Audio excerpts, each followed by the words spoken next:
in our 4th grade and 8th grade MSEP testing, it showed that less than half of those students were proficient in reading and writing.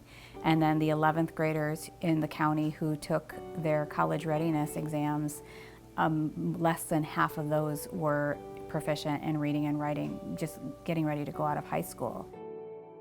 In 4th grade, students have to read to learn. It's completely different than learning to read. If you can't read, you cannot read to learn.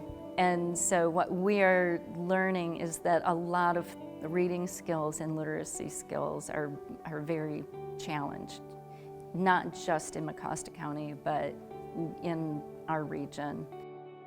Early literacy is definitely a concern, and so then that carries over when students get older.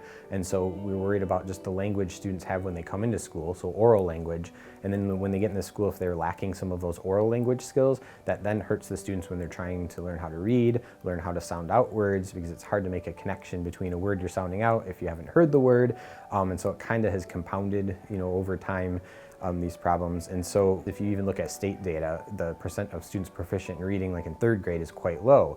And so I think initiatives like this really assist with that because it gets students in a real life situation. They're using language when they're out in the community. So it's not just about writing and it's not just about reading, but it's about talking. And they're talking about what they've seen and they're talking about what they've seen in the area that they've seen it. And so you're putting them in a situation where they all have a common language and then they can commonly write about that and the teachers can help with that. So I think that all leads to just a better understanding of language in general when you're connecting it to a real world experience.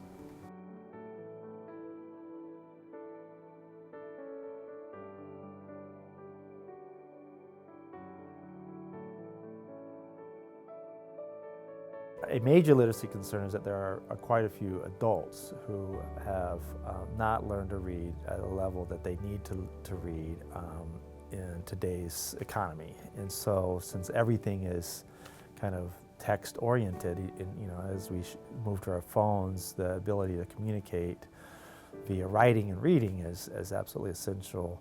That, of course, is caused by literacy not being adequately addressed for children as people grow up. I think literacy is critical to learning. I mean, in order for our kids to learn beyond going to school, they need to be able to read and to write. We spend a lot of time early on teaching our kids to read and to write because you go from learning to read to reading to learn at about 3rd grade. And so whether you're in math, whether you're in science, whether you're in social studies or any other subject, you have to be able to read in order to learn. So it's critical for our kids to be able to learn literacy skills early on. I think it's really easy for kids to slip through if there's not a specialized programming for literacy, because they can graduate not really knowing how to read very well or write very well, and then that's going to hurt them when they're trying to get a job. And that was apparent. We talked to some manufacturers when we were doing this program too, and they have a really hard time when they get to a point where they're asking somebody to take a written test for a job. Even though that person is perfect for the job, they're very good at it, they can't read, it's hard for them to do the job.